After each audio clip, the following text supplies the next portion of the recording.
할렐루야. 오늘도 수요 성경 공부에 함께하는 우리 행복한 교회 성도 여러분들을 주님의 이름으로 환영합니다. 우리가 오늘 요한복음 25번째 시간입니다. 나를 섬기려면 나를 따르라 라는 제목으로 함께 말씀을 나누도록 하겠습니다. 우리 요한복음 12장 26절의 말씀을 함께 읽겠습니다. 사람이 나를 섬기려면 나를 따르라. 나 있는 곳에 나를 섬기는 자도 거기 있으리니 사람이 나를 섬기면 내 아버지께서 그를 귀히 여기시리라. 아멘. 여러분, 요즘 뉴스를 보고 계십니까? 우리나라 요즘 뉴스를 보면 내년 3월에 있어질 대선을 앞두고 각 당마다 대통령 후보자들이 뽑혀지고 이제 결정이 되어져서 정책을 발표하는 모습들을 종종 볼 수 있습니다. 어느 시대, 어느 나라, 어느 국가이든지 새로운 지도자가 등장할 때가 되면 많은 국민들 혹은 유권자들은 새로운 지도자에 대한 많은 기대 혹은 관심을 갖고 그들이 어떤 나라, 어떤 통치를 이루어갈 것인가에 대한 관심을 갖습니다. 그래서 때로는 그들의 정책에 관심을 갖고 자세히 들여다보기도 하지요. 이렇게 새로운 지도자가 세워질 때가 되면 많은 사람들은 기대도 갖고 또 마음의 부푼 좀 더 나아질 것이라고 하는 꿈을 갖게 되는 모습들을 보기도 합니다. 그런데 그럼에도 불구하고 한편에서 안타까운 것은 그 어떤 이 땅의 지도자들도 모든 사람들의 인생에 살아가는 데 있어서 만나게 되는 문제들을, 특별히 인생의 본질적이고 궁극적인 문제들을 해결해 줄 수 있는 사람은 아무도 없다라고 하는 것이지요. 심지어는 한 나라의 대통령이 선출되어지고 나서 그가 대통령으로 취임하여 통치를 시작하고 나면 어떤 경우에는 채 3개월도 못 돼서 그 대통령에 대해서 실망하고 대통령을 잘못 뽑았다고 후회하는 모습들도 우리는 사실 세계 역사 가운데서 종종 보게 되어지기도 합니다. 그런데 오늘 우리가 본문에서 만나게 되는 예수님께서는 그들과 좀 다른 모습을 우리에게 분명하게 보여주고 계십니다. 오늘 만왕의 왕으로 예루살렘을 향해 나아가고 계시는 예수님에 관한 말씀을 함께 나누도록 하겠습니다. 예루살렘을 향해 나아가는 예수님의 모습이 어떤 모습인지, 또 우리로 하여금 어떤 기대를 갖게 해주는지, 그분은 우리에게 무엇을 명령하고 계시는지 우리가 오늘 말씀 가운데서 함께 만날 수 있게 되기를 소망합니다. 예수님이 예루살렘에 들어가고 계십니다. 이제 예수님의 마지막 한 주간의 생애가 시작되어지는 것이지요. 그리고 십자가의 죽음을 향하여 예수님은 한 걸음 한 걸음 다가가고 계십니다. 이 일을 위해 예루살렘으로 들어가실 때에 예루살렘에는 많은 사람들이 예수님이 예루살렘으로 들어오신다라고 하는 것을 듣고 그곳에 모여들어 예수님을 환영하고 있는 모습을 볼 수 있습니다. 자, 우리 12절로 13절의 말씀을 함께 읽겠습니다. 그 이튿날에는 명절에 온 큰 무리가 예수께서 예루살렘으로 오신다는 것을 듣고 종려나무 가지를 가지고 맞으러 나가 외치되 호산나 찬송하리로다 주의 이름으로 오시느니 곧 이스라엘의 왕이시여 하더라. 아멘. 예수님께서 지금 유월절을 앞두고 그리고 예수님의 십자가의 죽음을 앞두고 예루살렘으로 들어가고 계십니다. 그 소문을 들은 수많은 사람들이 예수님의 행렬에 마중을 나와 있는 모습이지요. 하나님께서는 예수님이 온 세상, 온 우주 만물의 왕으로 그리고 구원자로 오셨음을 선언하고 계시는 모습이 우리가 흔히 말하는 이 종려주일의 사건 가운데 일어나고 있는 것입니다. 그런데 여러분, 우리 한번 시간을 거슬러 올라가서 예수님께서 예루살렘에 입성하고 계시는 그 장면을 한번 그려보십시오. 유월절을 앞두고 예루살렘에는 수많은 이스라엘의 종교 지도자들이 모여 있습니다. 뿐만 아니라 당시의 최고의 최강의 권력을 가지고 있었던 로마 황제로부터 보냄을 받은 총독을 비롯한 많은 로마의 정치권 아래에 있는 정치적인 지도자들 또한 예루살렘에 다 모여 있을 때입니다. 그런데 그곳에 어떤 일이 벌어지고 있냐면 예수님께서 나귀 새끼를 타고 예루살렘에 입성하고 계시는 것입니다. 수많은 사람들이, 수많은 군중들이 모여서 예수님이 들어오신다는 소리를 듣고 환영하고 있으니 예루살렘에 모여있던 로마의 정치권 안에 있는 지도자들뿐만 아니라 유대의 수많은 종교 지도자들 또한 지금 밖에서 벌어지고 있는 상황을 다 이미 들었을 것이고 또한 심지어는 보고 있는 사람도 있을 것입니다. 그런데 어떤 일이 벌어지고 있냐면 만왕의 왕이라고, 온 세계의 온 우주 만물의 구원자라고 외쳐지는, 호산나 다윗의 자손이여라고 외쳐지는 그분이 예루살렘으로 입성하시는데 나귀 새끼를 타고 입성하고 있습니다. 한편에서 이 상황을 보면 참 아이러니하게도 우스운 모습이 아닐까라는 생각을 해볼 수 있습니다.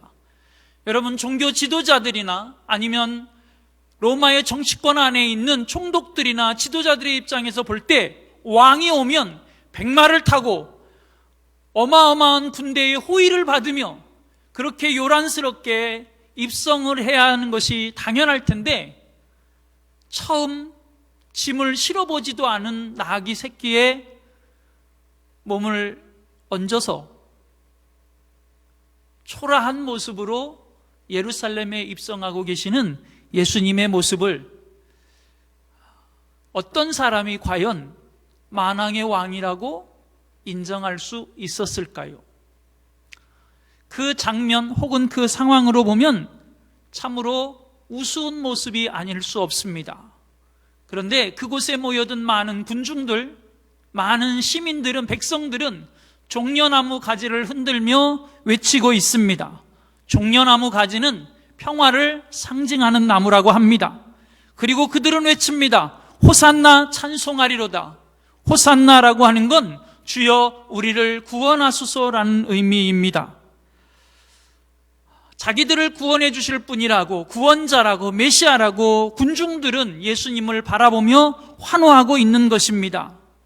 그런데 우리가 여기서 아주 중요한 사실 하나를 함께 기억하기를 원합니다. 그것은 오늘 예수님이 예루살렘에 입성하는 이 순간만큼은 예수님 자신이 누구인지 아주 당당하게 모든 군중들 가운데 혹은 지도자들 가운데 혹은 정치 세력 가운데 선언하고 있다라고 하는 것입니다.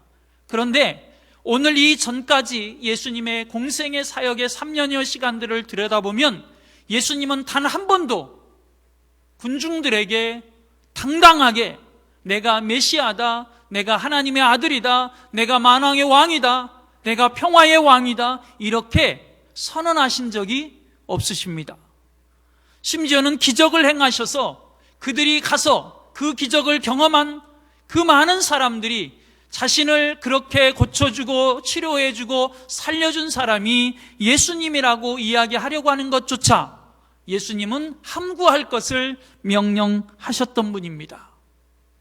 그런데 오늘 본문의 말씀에서는 예수님이 누구이신지, 심지어는 그렇게 호산나 찬송하리로다라고 외치는 그 군중들을 향하여 바리새인들이 제발 조용히 좀 하라고, 조용히 좀 하라고 그들의 입을 닫으라고 이야기할 때 예수님을 향하여 왜 저들이 저렇게 떠드는데 당신은 저들을 진정시키지 않고 말리지 않고 아무 말도 않느냐라고 말할 그때에 저들이 조용히 하면, 저들이 입을 열지 않으면, 저들이 찬송하지 않으면 하나님께서는 돌들을 들어 소리 지르게 할 것이라고 말할 정도로 예수님은 자신의 정체성을, 자신이 누구인지를, 다시 말하면 자신이 하나님의 아들이요 메시아요 인류의 왕으로 오셨음을 그곳에 모인 군중들, 백성들 가운데, 그리고 그곳에 모여있는, 예루살렘에 모여있는 수많은 종교 지도자들, 정치적인 지도자들 가운데 아주 당당하게 이제는 선포하고 있는 것입니다. 왜일까요? 왜 예수님은 그렇게 자신이 누구인지를 이제 마지막 죽음을 앞두고 백성들 가운데, 군중들 가운데 선언하고 계시는 것일까요? 가장 큰 이유 중에 하나, 그것은 성경을 이루려 하심입니다. 하나님의 말씀에 그렇게 예언되어져 있는 하나님의 말씀을 이루려 하심이지요. 그리고 나아가 이제 며칠 후에 그들의 손에 의해서 당신이 십자가에 달려 죽으실 텐데, 그들이 십자가에 못 박아 죽이는 그 나사렛 예수가 군중들로 하여금, 그리고 종교 지도자들로 하여금, 그리고 정치적인 지도자들로 하여금 누구인지를, 그들이 누구를 십자가에 못 박아 죽이고 있는지를 명확하게 예수님께서는 보여주고 계시는 것입니다. 이렇게 예수님께서 군중들의 환호 가운데 예루살렘에 입성하고 났더니 6월절을 맞아서 예루살렘에 방문한 헬라인들 중에 몇 사람이 예수님에게 찾아와서 예수님의 제자인 빌립을 통하여 예수님에게 무엇인가를 묻습니다. 그때 예수님은 그 헬라인들의 질문에 대하여 무엇라고 말씀하셨을까요? 우리 23절로 25절의 말씀을 함께 읽겠습니다. 예수께서 대답하여 이르시되 인자가 영광을 얻을 때가 왔도다. 내가 진실로 진실로 너희에게 이르노니 한 알의 밀이 땅에 떨어져 죽지 아니하면 한 알 그대로 있고 죽으면 많은 열매를 맺느니라. 자기의 생명을 사랑하는 자는 잃어버릴 것이요 이 세상에서 자기의 생명을 미워하는 자는 영생하도록 보전하리라. 아멘. 우리 27절을 한 번 더 읽겠습니다. 지금 내 마음이 괴로우니 무슨 말을 하리요? 아버지여 나를 구원하여 이 때를 면하게 하여 주옵소서. 그러나 내가 이를 위하여 이 때에 왔나이다. 아멘. 자신에게 질문을 하고 있는 헬라인들을 향하여 예수님은 뭐라고 대답하고 있냐면, 한마디로 그냥 아주 간단하게 이야기하면 나 곧 죽을 거야, 이렇게 말씀하고 계시는 것입니다. 인자가 영광을 얻을 때가 왔다라고 하는 이 표현은 예수님의 죽음을 통하여 있게 되어질 결과를 이야기하는 것입니다. 예수님이 죽고 난 다음에 십자가의 죽음을 통해서 온 인류의 하나님의 구원의 역사가 임하게 될 것이다. 다시 말하면 예수님께서 십자가에 죽으시고 그리고 부활하셔서 하나님 우편으로 승천하시고 나면, 그러면 이 땅 가운데 모든 민족이 하나님 앞으로 돌아올 수 있는 길이 열려지게 되어진다. 온 천하 모든 만백성 가운데 하나님의 구원의 길이 열려지게 될 것이다. 그때가 지금 다가왔다라고 예수님께서 말씀하고 있는 것이지요. 그것은 어떻게 이루어지는가요? 그것은 예수님의 죽음을 통해서 이루어집니다. 그래서 24절에 예수님이 이렇게 말씀하십니다. 한 알의 밀이 땅에 떨어져 죽지 아니하면 한 알 그대로 있고 죽으면 많은 열매를 맺느니라. 이 한 알의 밀알은 예수님 자신을 가리키는 말씀이지요.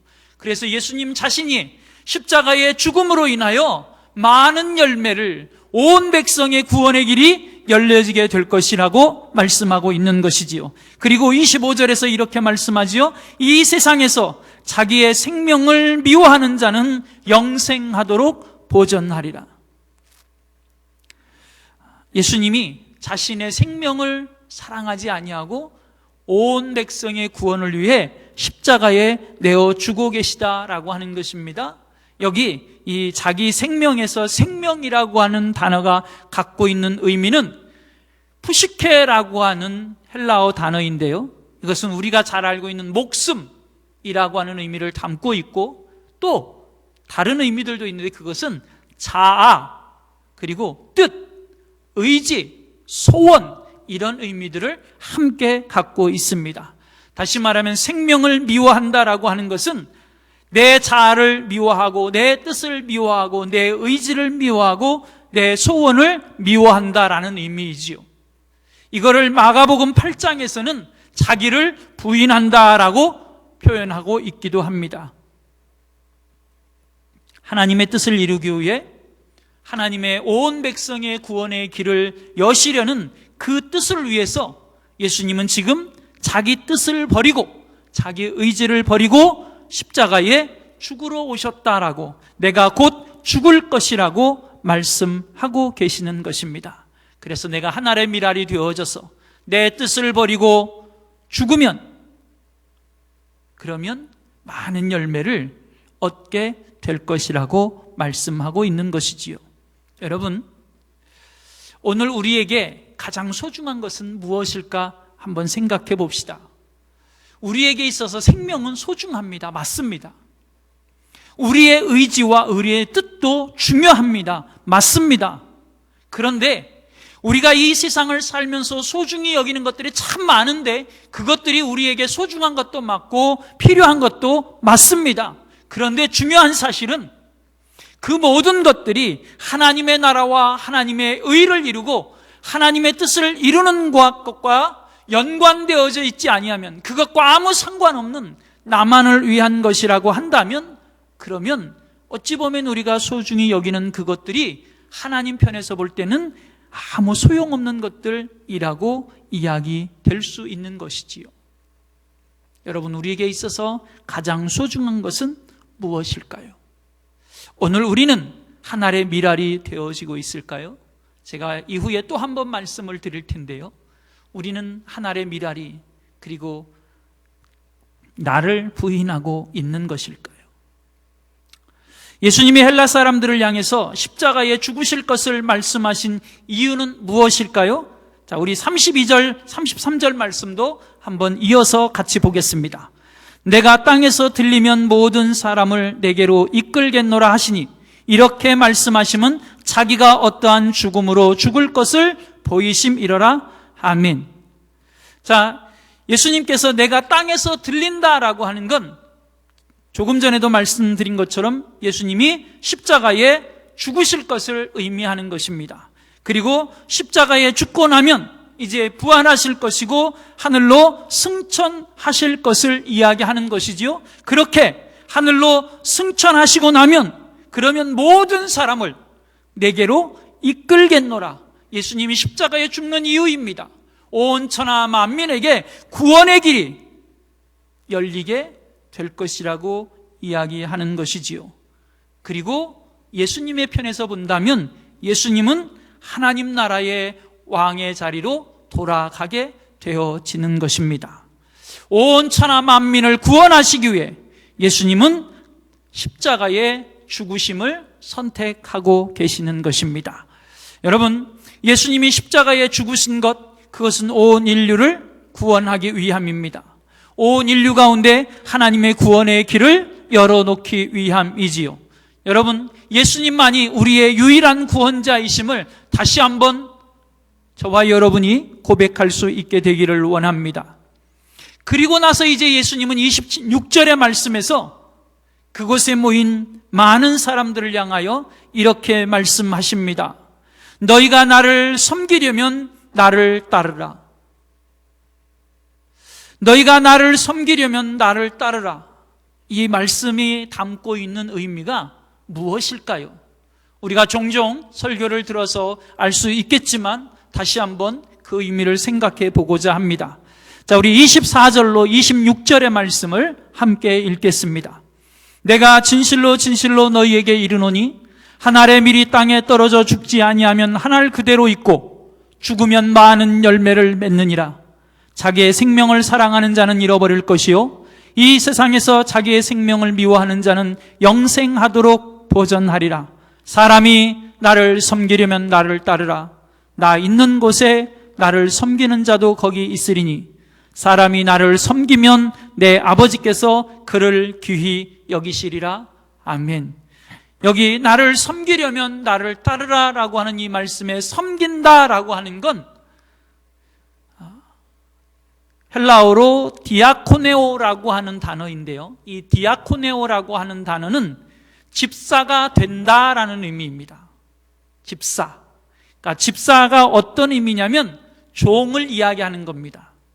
그러니까 나를 따르려면 너희는 종이 되어야 한다. 예수님이 이렇게 말씀해 주시는 것입니다. 왜 예수님이 이렇게 말씀하셨을까요? 예수님은 공생의 3년을 종의 삶을 사셨습니다. 우리를 구원하시기 위해 만왕의 왕이신 그분이 종의 삶을 사셨습니다. 우리의 선생이고 우리의 스승이고 우리의 주님이신 그분이 우리에게 종의 삶을 보여주셨습니다. 그리고 우리는 그분을 따라가는 제자라고 이야기합니다. 그렇다면 제자는 어떤 삶을 살아야 할까요? 스승의 삶을 닮아가야지요. 그것이 제자이지요. 그렇다면 우리는 어떤 삶을 살아야 되죠? 그것은 예수님처럼 종의 삶을 살아야 하는 것입니다. 예수님은 하나님의 뜻을 이루기 위해 죽도록 충성하셨습니다. 하나님의 뜻을 이루기 위해 그분은 마치 종이 주인을 위해 죽는 것처럼 그렇게 죽도록 충성하셨습니다. 어찌 보면 끝까지 종으로 하나님 앞에서 충성된 모습을 보인 듯 합니다. 온 인류 가운데 한 영혼이라도 더 구원하시기 위해, 아니 하나도 잃어버리지 아니하시기 위해 그분은 죽도록 충성하셨습니다. 이것이 섬긴다라고 하는 의미입니다. 그리고 나를 따르라라고 말씀하시면서 예수님이 우리에게 그 따르는 방법을 가르쳐 주십니다. 그것이 뭐냐면 예수님이 한 알의 밀알이 되어 땅에 떨어져 죽은 것처럼 우리도 한 알의 밀알이 되어야 한다라고 하는 것입니다. 예수님이 한 알의 밀알이 되어져서 땅에 떨어져 죽으신 것처럼, 다시 말하면 예수님이 온 인류의 구원을 위해 하나님의 뜻을 이루기 위해 죽도록 충성하는 모습을 보이시려고 자기 생명을 미워하고 자기 뜻을 버리고 자기의 의지와 자신의 자아를 포기하고 자신의 생명을 미워하여 십자가에 내어주시기까지 자신을 부인하셨던 것처럼 오늘 우리에게 그렇게 자기를 부인하는 삶을 살라고 말씀하고 있는 것입니다. 내 뜻을 버리는 삶을 살아야 된다고 말씀하고 계시는 것입니다. 이것이 예수님을 따라가려고 하는 자들의 삶의 모습으로 있어야 된다라고 예수님이 말씀해 주고 있는 것이지요. 다시 말하면 우리의 삶 전부가, 우리의 삶 자체가 주님이 걸어가신 삶의 모습처럼, 또다시 주님을 섬기는 삶의 모습처럼 그렇게 한 알의 밀알이 되고 자기를 부인하는 삶이 되어야 한다라고 하는 것이지요. 여러분, 주님을 따르려 하십니까? 그러면 주님을 섬기는 삶을 사십시오. 어떻게 섬겨야 할까요? 우리의 삶의 전부를 들여 한 알의 밀알이 되는 모습으로 섬겨야만 하는 것입니다. 이런 사람들에게 예수님께서 두 가지를 약속하고 계십니다. 26절 말씀에 보면 두 가지를 약속하시는데 그 중에 하나는 나 있는 곳에 나를 섬기는 자도 거기 있으리라. 다시 말하면 주님이 계신 곳에 주님과 함께 있게 해주시겠다고 약속하시는 것입니다. 그리고 이어서 이렇게 말씀하십니다. 내 아버지께서 그를 귀히 여기시리라. 하나님께서 귀히 여겨주시겠다고 말씀하시는 것입니다. 하나님의 영광에, 주님의 영광에 참여하게 될 것이라고 말씀하고 있는 것이지요. 예수님처럼 우리가 죽도록 충성하고 종의 삶을 살아가며 희생하고 나를 버려서, 나를 부인해서 제자의 삶을 살아가고 주님을 따라가는 삶을 살면 많은 열매를 맺게 하시고 주님이 영광을 받으실 때 그 자리에 우리도 함께 있게 해주시겠다고 약속하시는 것입니다. 여러분, 오늘 이 시대에 현대 크리스찬들이 예수를 믿으라고 하면 그래도 너무나 감사하게 그리고 부담 없이 그 말씀을 믿음으로 받아들이는 은혜가 있습니다. 여러분, 예수님이 만왕의 왕이십니다 라고 우리는 쉽게 고백하기도 합니다. 근데 많은 사람들이 예수님을 섬기며 따라야 한다라고 하면 한 발 뒤로 물러납니다. 예수님을 믿어야 한다라고 말할 때는 마음을 활짝 열고 예수님을 믿는다라고 고백했던 그 마음이 예수님을 섬기며 따라야 합니다. 한 알의 밀알이 되어야 합니다. 자기를 부인해야 합니다. 라는 말씀 앞에서는 멈칫 주저하고 한 발 뒤로 물러나고 예수님의 멍에를 져야 합니다. 라고 말할 때는 그 멍에를 지지 않으려고 심지어는 뒤로 돌아설 모습까지 보이는 것이 오늘 이 시대의 크리스찬들의 모습입니다. 왜 이리 그것이 부담스러운지 너무나 큰 부담으로 우리에게 다가오는 경우들이 많지요. 그러나 여러분, 오늘 우리가 다시 한번 생각해 볼 것은 입으로 예수님을 믿는다라고 고백하고 그분을 나의 왕으로 영접했다고 고백한다고 할지라도 실제 내 삶에서 그분을 섬기고 따르는 것에 대해서 주저하고 있고 머뭇거리고 있고 물러서고 있다라고 한다면 우리는 구원은 받았을지 몰라도 예수님의 제자는 아닐 수 있습니다. 조금 더 냉정하게 어찌 보면 하나님의 자녀라고 그렇게 당당하게 말할 수 있는 자격이 우리에게 있을까? 우리 스스로 우리는 우리 자신에게 한 번쯤 질문을 던져 보아야만 할 것 같습니다. 여러분, 주님이 우리의 구원자가 되어 주셨습니다. 그분을 통해서 우리는 구원을 얻었습니다.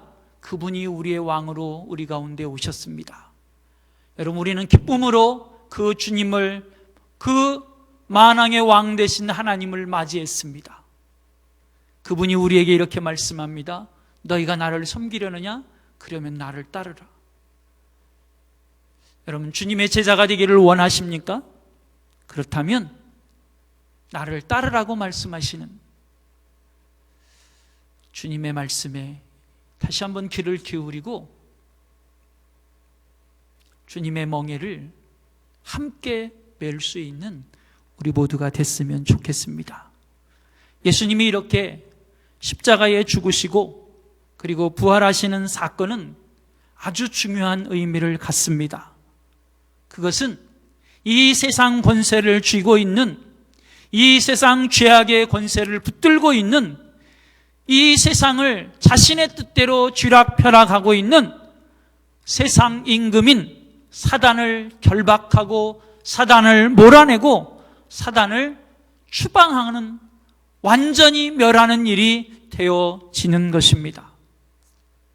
그래서 오늘 우리가 예수 그리스도를 선포하고 그분을 통해서 우리에게 허락되어진 복음을 전하는 그곳에는 그 옛날 예수님이 십자가의 죽음과 부활의 사건을 통해서 결박했던 그 사단의 권세가 지금도 쫓겨나고 결박되어지는 일들이 복음이 선포되어지는 그곳에는 일어나게 되어지는 것이지요. 우리 요한복음 12장 31절의 말씀을 함께 읽겠습니다. 이제 이 세상에 대한 심판이 이르렀으니 이 세상의 임금이 쫓겨나리라. 아멘. 여러분, 예수님이 십자가에 죽으시는 사건, 왜 죽으십니까? 그것은 이 세상의 임금을 쫓아내기 위함입니다. 사단의 권세, 사망의 권세를 쫓아내기 위함입니다. 우리의 영혼을 올가매고 있는 그 멍에들을 꺾어내기 위함입니다. 그래서 예수님은 십자가에 죽으실 때 다 이루었다라고 말씀하고 계십니다. 우리의 죄의 문제를, 사단이 붙들고 있는 그 죄의 문제를 다 해결하셨다라고 말씀하고 있는 것이지요. 더 이상 사단이 이 세상의 권세를 붙들고 있을 수 없게 하셨다라고 말씀하고 있는 것입니다. 그래서 더 이상 예수를 그리스도로, 예수를 메시아로 모셔드린 그들 안에 하나님의 자녀들 가운데서 더 이상 사단이 군림하지 못하도록, 주인의 자리에 머물지 못하도록, 왕의 자리에 머물지 못하도록 쫓아내고 결박하고 있는 것이지요. 그래서 우리 그리스도인들은, 예수 그리스도를 구원자로 메시아로 왕으로 모셔드린 사람들은 사단의 권세를 두려워할 필요가 없게 된 것이지요. 당당히 맞서 싸우며 그 사단의 권세를 물리칠 수 있게 된 것입니다. 그런데 그것은 오늘 우리를 통해 예수 그리스도가 선포되어지고, 오늘 우리를 통해 복음이 선포되어지는 그곳에는 지금도 여전히 그러한 일들을 하나님께서, 예수님께서, 성령님께서 이루어 가신다라고 하는 사실입니다. 십자가가 선포되어지는 그곳에, 복음이 선포되어지는 그곳에, 예수 그리스도가 선포되어지는 그곳에는 주님이 왕이 되시고 사단의 권세는 떠나가는 일들이 있게 될 것이라고 말씀하고 있는 것이지요. 그러기에 우리는 복음을 끊임없이 전해야만 하는 것입니다. 복음을 전해야 하는 이유가 또한 여기에 있는 것이지요. 사랑하는 여러분, 주님은 우리에게 이렇게 말씀하십니다. 너희가 나를 따르기를 원하느냐? 너희가 나를 섬기기를 원하느냐? 너희가 내 제자가 되기를 원하느냐? 그러면 너를 부인하고 나를 따르라고, 섬기는 자가 되라고 말씀하십니다. 여러분, 누가 예수님의 제자인가요? 주님을 따른다라고 하는 것은 어떤 모습일까요? 여러분, 우리는 주님의 제자입니까? 우리는 주님을 지금 따라가고 있는 것입니까? 그렇다면 우리는 예수님이 우리를 구원하시기 위해 십자가의 죽음의 자리에 자신을 내어주신 같이 우리 자신이 죽어야만 하는 것입니다. 주님의 뜻과 일치하지 않는, 주님의 뜻에 맞서는 우리의 생각, 우리의 계획, 우리의 의지, 우리의 모든 방법들, 그런 것들이 십자가에 죽어야만 하는 것이지요. 오늘도 우리가 그렇게 소중히 여기고 붙들고 있는 세상에 속한 것들, 그런 것들이 십자가 앞에서 부인되어져야만 하는 것이지요. 그 모든 것들을 내려놓고 주님의 영광을 위해, 그리고 하나님의 의를 이루는 일에 내 삶을, 내 생명을 내어드릴 수 있어야 되는 것이지요. 그것이 주님의 제자의 모습입니다. 한 알의 밀알이 되어져서 땅에 심겨져야 하고, 한 알의 밀알이 되어져서 죽어야만 하는 것이지요. 이것이 예수님을 섬기기 위해 따라가는 제자의 모습입니다. 사랑하는 우리 행복한 교회 성도 여러분, 우리 모두가 나를 부인하고 주님의 훌륭한 제자들이 되어져서 주님을 섬기며 따라가는 아름답고 멋진 삶, 주님이 약속하신 영광에 이르게 되어지는 삶의 모습이 우리 가운데 있게 되기를 주님의 이름으로 축복합니다. 기도하겠습니다. 하나님, 주님은 우리를 위해 우리 가운데 찾아오셨고, 우리를 위해 주님의 생명을 내어주셨습니다. 주님도 원치 않으셨지만 그것이 하나님의 뜻이었고, 그것이 예수님에게 계획되어진 하나님의 계획이라는 것 때문에 주님은 십자가의 죽음의 길을, 한 알의 밀알의 길을 선택하셨습니다. 오늘 우리가 그 주님을 섬기며 오늘 우리가 그 주님을 따라가는 제자라고 고백합니다. 우리도 우리를 부인하고 한 알의 밀알이 되어져서 하나님의 영광을 바라보며 우리의 모든 것들을 십자가 아래 내려놓을 수 있는, 그래서 주님의 참된 제자의 삶을 살아가는 저희들이 되게 하여 주옵소서. 예수님의 이름으로 감사하며 기도드립니다. 아멘. 우리 교회 생활 안내해 드리겠습니다. 주일 예배는 교회 현장 예배와 그리고 온라인 실시간 예배를 병행해서 드리고 있습니다. 주일 예배 1부 8시 그리고 2부 11시에 어른 예배가 진행됩니다. 그리고 코로나 기간 동안 우리가 했던 9시 30분 예배는 청소년부 예배로 다시 돌아갔습니다. 착오 없으시기를 바랍니다. 주일 오후 예배는 청년부 예배로 오후 1시 30분에 드려지고요. 수요 성경 공부는 영상으로 띄워집니다. 주간 새벽 기도회는 오전 5시에 4층 소예배실에서 현장 예배로 드려지고 있습니다. 금요 심야 기도회는 금요일 오후 9시에 3층 예배실에서 현장 예배로 드려집니다. 특별히 내일은 2022년도를 위한 수능 시험이 있는 날입니다. 그래서 오전 9시부터 11시 40분까지 3층 대예배실에서 우리 학부모님들을 중심으로 수험생들을 위한 기도회가 있습니다. 꼭 학부모님들이 아니시더라도 함께 수험생들을 위해서, 우리 믿음의 자녀들을 위해서 기도해 주실 분들은 함께 참여해서 함께 기도해 주시는 시간이 되기를 원합니다. 추수감사절 및 예배 회복의 날은 11월 21일 셋째 주입니다. 가족과 함께 다 함께 예배 드릴 수 있게 되기를 기대합니다. 11월 달은 남녀 여선교회 청장년회 청년의 총회의 달입니다. 총회 후에 보고해 주시기를 바라고요. 교회가 5층과 7층 리모델링을 준비하고 있습니다. 위에서 기도해 주시고요. 입원 및 치료 중인 성도님들의 빠른 회복과 영적 승리를 위해서 기도해 주시기를 부탁드립니다. 우리 행복한 교회 성도님들, 남은 한 주간도 주님의 신실한 제자의 삶을 살고 승리하시고, 그리고 우리 금요 심야 기도회에서 다시 뵙겠습니다. 감사합니다.